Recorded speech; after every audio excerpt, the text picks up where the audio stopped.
Je m'attachais même plus avec Anita à un moment. Une autre m'a dit, ah, Rebo, on dirait une Anita, ça va pas vu que hier, Zala, nanga yopoza, kananga naza, pour ça que un jour on se croise, bisomisa tout, to solo la, bo batuni, bale ba sola, te, ça la bien te, va te voir avec ta soeur et tout, bobo, ça. Na bengi Anita, na bino, on va se voir, on va aller faire un tour, toquer na les palais. Na kendo zeti, na ndako na toquer na les palais, to anjo beta ba solo et tout, on a mangé et tout, machin.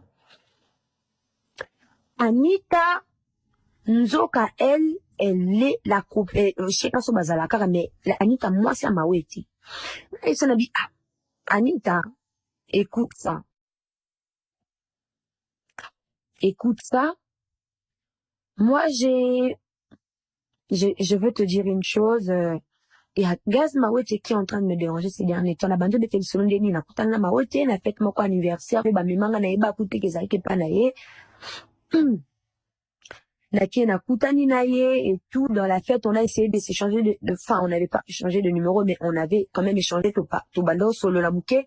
Et puis, on avait fait une vidéo, même on chantait et tout, mais vu que, et Simbate, il faut la bonne relation. On s'appelait avec Mawete et je refuse pas, on s'appelait de temps en temps un moment et tout, on se parlait bien. Mais un moment, quand j'ai vu, non, le gars, il a commencé à déconner, Natsi, Kananga relation, oh.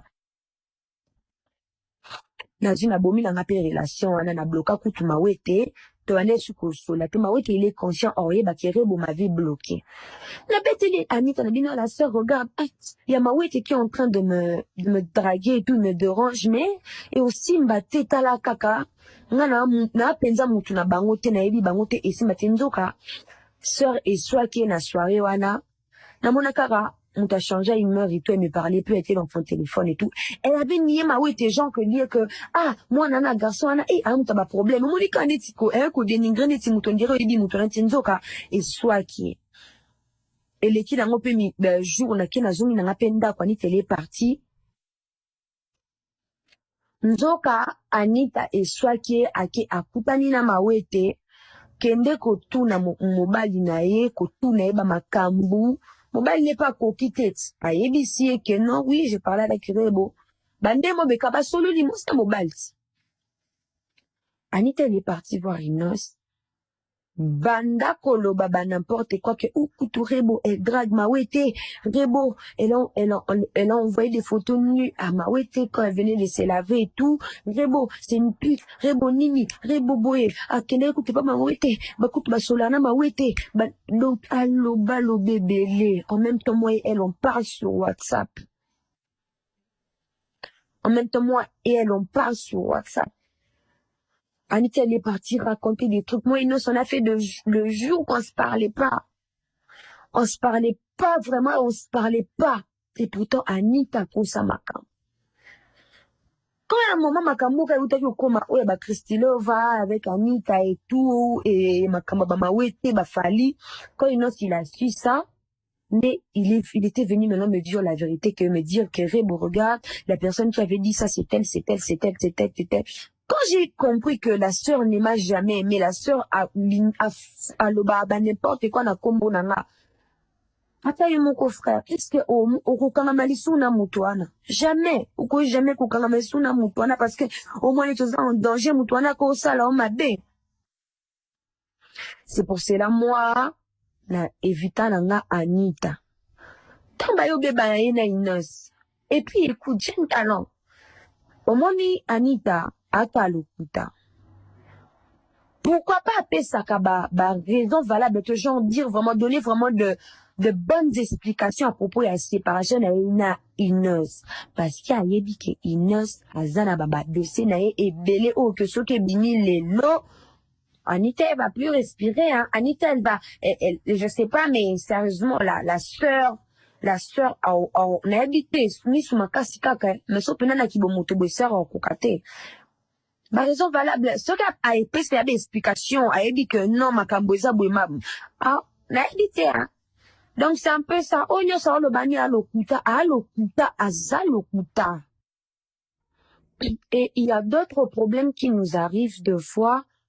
Aux hommes, on a que, vu que Moutouana peut-être ayali bosso na yo, ayebani mona batebele, azamona ba confiance à batebele, or mon a que, ye so alobi eloko boye bato wana bakoyoka ye mbala moko et tout tala kaka, tu vois. Donc c'est un peu ça. Moi, je connais Anita depuis 2017. Je la connais depuis 2017. Ok. Maintenant, parlons un peu du tribalisme au Congo. Parlons un peu du tribalisme. Parce que aujourd'hui, on est en train de parler d'Inosbi, mais peut-être demain, ça sera le cas d'une autre personne. Et ça peut ne pas être un musicien, mais autre chose. Disons un peu, Jibo Iringue, si aujourd'hui, on commence à tribaliser cette affaire qui était une affaire de deux amoureux, quelqu'un qui a aimé sa femme hier, et puis demain, il écrit une chanson pour exprimer un peu ce qui s'est passé, et puis se défouler. Mais aujourd'hui, les gens commencent à dire que non, c'est un Rwandais, ou soit on commence à lui donner la nationalité. Et demain, si on se retrouve devant un juge, est-ce que ça ne risque pas d'influencer? Comme les réseaux sociaux s'enflamment sur Inosbi en disant que non, voilà, il est devenu Rwandais juste parce qu'il a fait la chanson. Est-ce que ça ne risque pas aussi d'avoir un peu de problèmes? Monsieur le journaliste Medjamblou, je pense que c'est l'une des raisons qui a fait que vous fassiez toute une émission par rapport au dossier. Oui. Vous n'avez pas organisé cette émission juste pour parler de Inosbi ou juste pour parler de Rebochulo. Oui. Vous avez organisé cette émission pour quand vous avez vu la tournure que ce dossier est en train maintenant de prendre, la tournure qui est tribale, qui est le dossier est en train de prendre aujourd'hui. Oui. C'est ce qui a fait, c'est ce qui vous a motivé juste en organisant cette émission pour que vous puissiez tirer la sonnette dans la temps passé.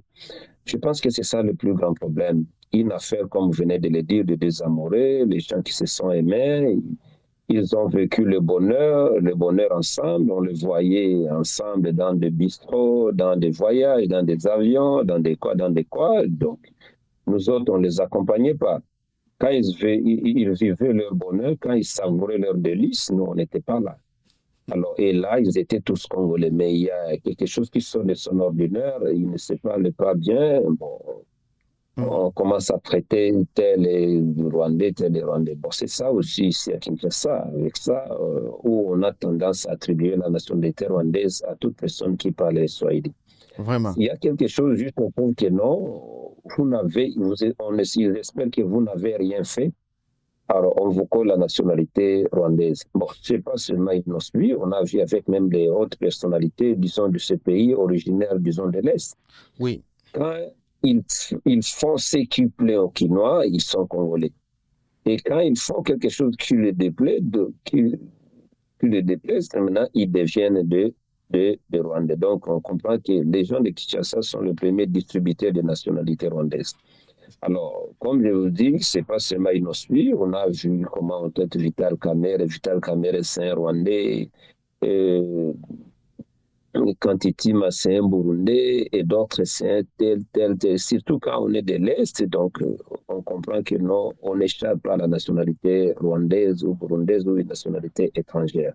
Alors, quant à ce qui concerne Inosbi, bon, vous avez vu comme c'est une affaire qui l'oppose juste à une fille d'ici ou disons de l'Ouest, parce que Rebochulo, c'est Luba aussi. Alors, ça prend d'autres tournures en disant que non, celui-là, c'est un Rwandais, celui-là, c'est un Rwandais. D'abord, ça devrait se passer comme ça. Alors, ça ne marche pas, étant donné que la cohésion nationale de ce pays ne tient qu'à un fil. Et nous devrions tout faire pour éviter ce genre de discours. Parce que qui est Rwandais et qui ne l'est pas, et qui est Congolais et qui ne l'est pas. Parce que même les Rwandais sont tentés de rire de nous.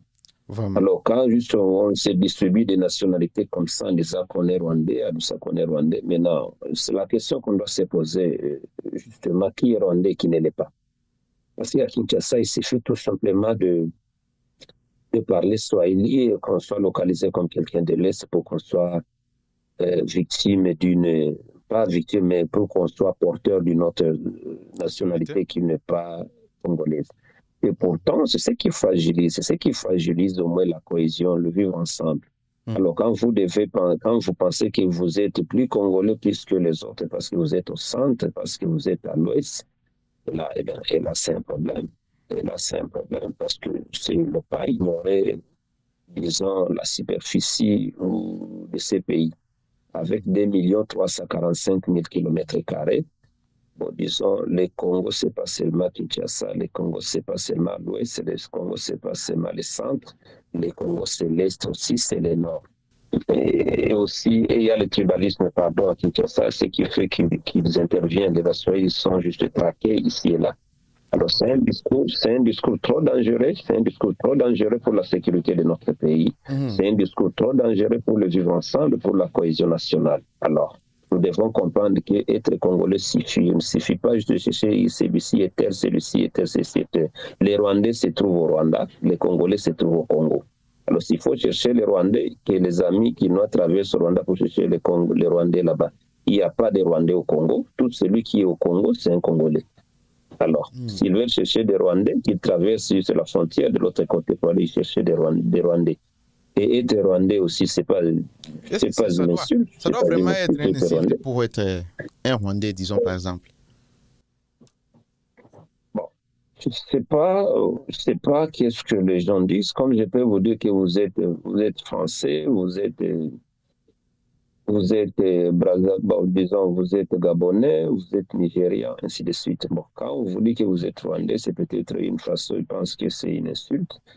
Et peut-être vous, ça peut être une insulte peut-être pour vous quand vous reconnaissez être congolais, vous n'avez qu'une seule nationalité, mais les gens vous traitent de tout simplement une façon de vous discriminer. Vous traitez des Rwandais, justement, pour les Quinois, c'est une insulte, mais c'est aussi une discrimination. Vous montrez que non, vous n'avez rien à voir avec la nationalité congolaise, que vous êtes étranger. Bon, être étranger aussi méchant, parce qu'ils traitent des Rwandais comme des méchants. Vous êtes un étranger méchant. Alors, je pense que c'est un discours, comme je vous ai dit, trop dangereux. Nous qui sommes originaires de l'Est, on se connaît très bien, c'est nous qui connaissons très bien les Rwandais plus que les gens de l'Ouest. C'est nous qui avions vécu les atrocités juste connues et qui continuons à vivre ces atrocités-là causées par les Rwandais. Alors, quand on te traite de Rwandais et tu as été victime d'une barbarie rwandaise, ça fait mal. Ça fait mal. Alors, les gens qui devraient peut-être nous réconforter dans tout ce que les Rwandais nous ont infligé, c'est bien qu'ils nous traitent aussi, ils nous mettent dans le même panier en disant qu'on est Rwandais, on est ceci, on est cela. Et pourtant, nous sommes des victimes, disons, de la méchanceté du Rwanda. Mais ils nous emballent, donc c'est comme si nous sommes les bourreaux de nous-mêmes. Et pourtant, nous sommes des victimes, mais ils veulent nous traiter comme nous sommes les bourreaux de nous-mêmes. Ça fait mal quand vous pouvez traiter à quelqu'un de l'Est qui est en train d'être violé, qui est en train d'être tué comme ça, qui est en exil à cause, disons, de cette méchanceté, mais vous les traitez de Rwandais, c'est pas vraiment potable pour les amis, disons, du siècle Kinshasa. Et n'ont jamais vécu une guerre sérieuse, à part tout simplement de 1997 avec la guerre de libération. La guerre à l'Est, c'est de tous les jours. Les atrocités à l'Est, c'est de tous les jours. Alors, ce qui devrait vraiment réconforter les frères de l'Est, ce sont les gens de Kinshasa pour montrer que non, on est ensemble et montrer au moins cette proximité. Mais je vous dis que c'est l'amour qui doit protéger, disons, chaque jour nous sommes en train de dire que non, le pays court les risques d'être balkanisé. Mais qu'est-ce qui fait que le pays ne soit pas balkanisé? C'est l'amour entre les citoyens. Il faut que les gens de l'Ouest se sentent vraiment proches des gens qui sont à l'Est et leur témoigner leur sympathie et leur amour. Mais quand il y a cette différence, on sait que vous êtes à l'Est, vous êtes en train de mourir là-bas, et là, ça donne l'idée que non, on ne partage pas. On partage seulement la même superficie du pays, mais on ne partage pas de même peine et aussi de même amour. Et là, l'ennemi peut profiter de cela pour essayer de nous diviser et faciliter la balkanisation facilement. Et parfois, je me demande, est-ce que les amis réfléchissent? Est-ce que ceux qui font la propagande au moins de cette, disons, de ce tribalisme, est-ce qu'ils savent très bien qu'ils sont plus dangereux plus que l'M23? Vraiment.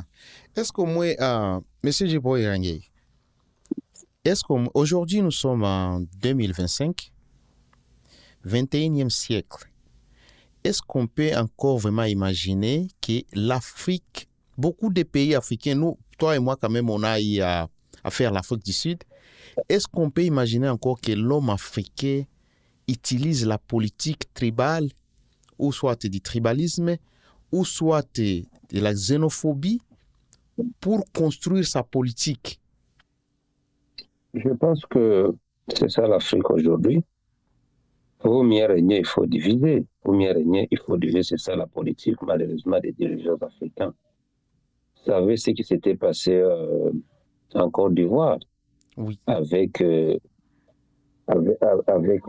guerre tribale sous le règne de Gbagbo, la guerre tribale. Ça s'est passé aussi ça voulait aussi se passer juste au Kenya aussi. Alors, on comprend que non, certains politiciens, juste pour essayer de se hisser au pouvoir ou de se maintenir au pouvoir, ils créent maintenant les intolérances, disons, politiques et qui ont des connotations tribales pour essayer juste de créer le chaos et régner sur les tombes. Alors, on comprend que c'est ça la politique en Afrique, raison pour laquelle il y a des guerres interminables dans plusieurs pays où les dirigeants ont jugé bon juste d'activer sur le tribalisme pour essayer de se maintenir au pouvoir. Alors, je viens juste de vous citer les pays comme la Côte d'Ivoire. Et je vous cite aussi le pays comme le Kenya aussi, où la tension reste palpable et à tout moment, ça peut barder là-bas. Oui. Et ici aussi, chez nous, on ne peut pas aussi se mettre derrière aussi. La tension aussi n'est pas bonne, la tension tribale. Quand on arrive ici à Kinshasa, on trouve que l'identité, l'appartenance tribale, les gens sont identifiés par rapport à leur appartenance tribale. Par exemple, on te dit yo Muluba, yo Mukongo, yo Mswahili, yo. Quand vous arrivez dans un pays où on appelle les gens par leur appartenance tribale, là on se dit que non, on n'a pas réussi à faire une nation. On n'a pas réussi à faire une nation. Quand on est une seule nation, on regarde tout simplement les pays, on ne regarde pas des provinces, on ne regarde pas des tribus, on ne regarde pas quoi que ce soit. On regarde tout simplement les pays, on est congolais, cela devrait suffire. Alors, comme les Américains, moi je suis américain, c'est l'intérêt de l'Amérique. Quelqu'un américain va dire je suis américain, cela suffit. Ouais. Je ne veux pas dire je suis américain, je suis bon. Peut-être là aussi, il y a des histoires de blancs, il y a des histoires, disons, de noirs. Il y a les racismes. Ce qui crée aussi, il y a le racisme. Ouais. Il y a le racisme aussi. Mais quand vous arrivez, par exemple, dans un pays, et ça sera aussi le sujet qui va suivre, un pays comme la Tanzanie, je suis vraiment désolé, j'ai même des larmes aux yeux quand j'ai vu ce qui se passe aujourd'hui, parce que c'est un pays qu'on appelait Nchi Amani, ou le pays de paix, de la paix. Bon, nous, les gens s'identifiaient juste par rapport au pays. Tanzanie et tout le monde comme Tanzanie, je suis vraiment tanzanien, et puis ils étaient vraiment fiers d'être appelés tanzaniens. On ne pouvait pas appeler quelqu'un juste toi tu es, je ne sais pas, tu es de Dodoma, tu es, je ne sais pas, toi tu es par exemple de Nyanza ou tu es de. Non. Donc, les gens s'identifient par rapport au pays. Mais contrairement ici chez nous au Congo, même ici à Kinshasa, quand je suis arrivé pour la première fois, où j'ai trouvé appartenance tribale. Yo Muluba, yo Mukongo, yo Boyaka, yo Mswahili. Alors avec ça, ça ne favorise pas le vivre ensemble. Il n'y a pas de vivre ensemble comme cela. Que nous devrions tous nous reconnaître d'abord Congolais, et cela devrait suffire. D'autres appartenances tribales, ça n'a rien à voir. Et surtout comme nous sommes dans la capitale c'est pour tout le monde, c'est pour toutes les tribus. Vraiment. Il n'y a pas une tribu qui peut se dire que la capitale nous appartient. Non. Ici, c'est pour tout le monde. Alors, mais ce qui se dit ici, bon, ça laisse vraiment à désirer. Et petit à petit, si on laisse au moins cette mentalité continuer comme ça dans les jours à venir, ça peut être une bombe vraiment c'est une bombe à retardement, quoi. Est-ce que ça aussi, pour être un peu honnête, ça ne veut pas dire aussi que l'État, quelque part, l'État a failli la mission? Parce que l'unité nationale, c'est vraiment une arme qui peut jouer à l'avantage du pays. Monsieur Giboyan. Bon, effectivement, quand on dit que je peux être d'accord avec vous que l'État vraiment ne prend pas cette question à bras le corps parce que il faut voir ceux qui même passent à la télé en train d'encourager ce genre de choses. Ils les font en toute quiétude sans pour être interpellés. C'est qui laisse au moins croire que non, l'État est en train vraiment de favoriser cette antivaleur. Alors ailleurs, si quelqu'un pouvait au moins lancer quelque chose qui sortait de l'ordinaire et surtout qui a trait au tribalisme, il devrait être interpellé. Mais sur les réseaux sociaux, on voit les gens s'insulter juste, insulter, disons, les tribus des autres, insulter l'autre parce qu'il est de tel coin du pays, sous la barbe, sous l'œil endormant de l'État.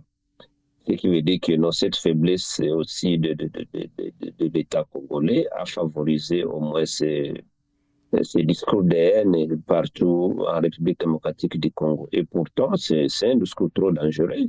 Et on est en train de tout faire pour que la paix revienne au pays. Mais comment la paix reviendra au pays si juste les communautés, si juste les communautés, ne cherchent pas à vivre en paix, ne cherchent pas à cohabiter ensemble. Ça, c'est un problème aussi. Je pense que pour faire la paix, on devrait d'abord prêcher de vivre ensemble. Il faut montrer que non, bien que tu es Moulouba, tu es Moukongo, tu es Moussoaïli, tu es qui, l'essentiel est d'être congolais.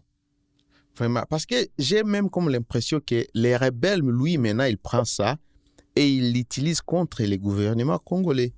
Que nous, voilà, vous n'êtes pas capable d'unir même les pays, comment nous pouvons vous donner confiance? Parce que... Effectivement, vous savez, comme je... Oui, continue, oui. Oui, comme je vous ai dit dans mes mots introductifs, je vous ai dit que ça devient une arme fatale pour les rebelles et qui utilisent ça, c'est à tort ou à raison, qui disent que non, il y a des tribalismes à outrance à Kinshasa, où les Baswahili sont discriminés, où il y a une tribu seulement qui a de travail au détriment des autres. Il y a la gestion inéquitable des richesses nationales.